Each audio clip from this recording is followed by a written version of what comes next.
my life, when I was at that point in my life where I needed some help, that got me through that moment, and I began to pray. And all of a sudden, the doors just opened, and Mr. Holcomb Boggs called me on one of my old phones that just had a few minutes on it. He said, "You need to get over to my house. Early and I am about to launch the biggest project of our lifetime. We want you to be involved. Come on over." I was too embarrassed to tell him how I was living. He had probably heard some parts of the story. I was too embarrassed to tell him I no longer had the nice fancy cars. And I was too embarrassed to tell him that we were moving in from a U-Haul truck into an empty house that was uninhabitable, had no running water, had mold, it was mold infested, no carpet in there, no AC at all. But I had been praying for something, and he was the only one. You were the only one who was still willing to help me. That's right. I just got in my sofa. And I was looking for change. I went next door and I told the neighbor, "I know you don't know me, but I need your car. I need it right now." A friend of mine just called me. They're launching the biggest project of their life. I don't have anything, but I dug down in my sofa and I was looking for change, and I came up with about $10 worth of change. I put that in her car, and I went up to your house, and we were in your house, and you started talking real crazy about coffee. And I said, "No, my son was with me. I was listening to you all out of respect, but I wasn't really there. I was physically there, but mentally, brother, I was gone." But my son was there, he was sick, and then Holton offered us some coffee. My son drank the lattes called 4-in-1 back then, and he was having some different stuff happening in his body, all right, that was making him feel really good, Mr. Shane Moran, about the product. And I remember early, called Holton for something, he stepped away for just a quick moment. I'm sitting there on your sofa, the one I bought from you, that big, that custom sofa. And we're sitting there, you're drawing out the plan, you're talking about what the vision of the company, where it's going to be, and you step away, and I'm sitting there with my son who's sick.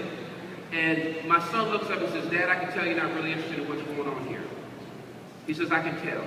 I didn't know he had been listening. He had on this hoodie, he had his head down. He says, "Dad, I want to give you 3 reasons why we must do this business." And this is what he said to me. And I don't think I've ever told you the rest of the story, but I'm going to share it with you now.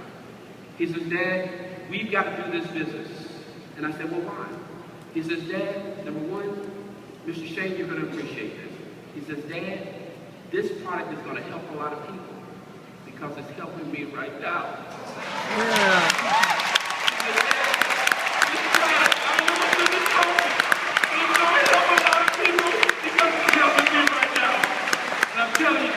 He was on prednisone, steroids, all kind of stuff. It was messing his body up. Nothing was working. And he drank 1 cup of this coffee, Shane, and his energy went through the roof. He says, "Dad, I don't know what's in here, but it's going to help a lot of people because it's helping me right now." Wow.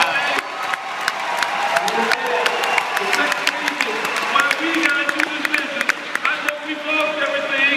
We don't have our BMWs no more. We don't have our Mercedes no more. We don't have our cousin home no more. We don't have no money in the bank no more. But Dad, we don't have any friends anymore. But Dad, I want you to know the second reason why we must do this business is because, Dad, I still believe in you. And I still believe in you.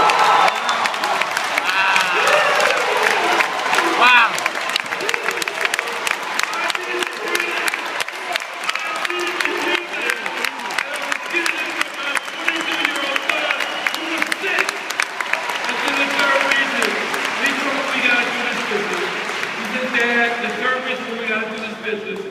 We've got some people who have never lied to us. They've always told us the truth. They've always been there for us, no matter what. Always. He says, "Dad, we don't know anything about this business, but we can win. We can get back on top because we've got hope in an early mode."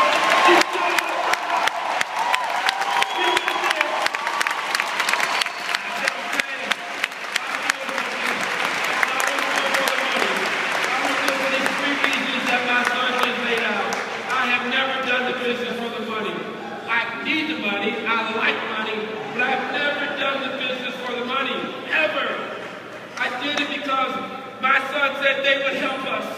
I did it because my son said he still believed in me and loved me, and I needed to see him win. I needed him to see me win, be on top.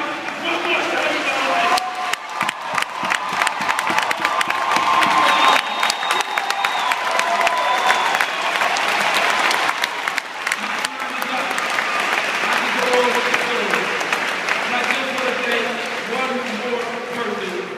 You don't realize what you did prayed for me, David, on Thursday night. You and I had a conversation. We had a conversation. You spoke some words into my life. You spoke some very powerful words. We were walking out of the room. And I want to thank you for that, because you have no idea what you've done for me. You have no idea. Just save me a seat, because I'm coming for what's mine.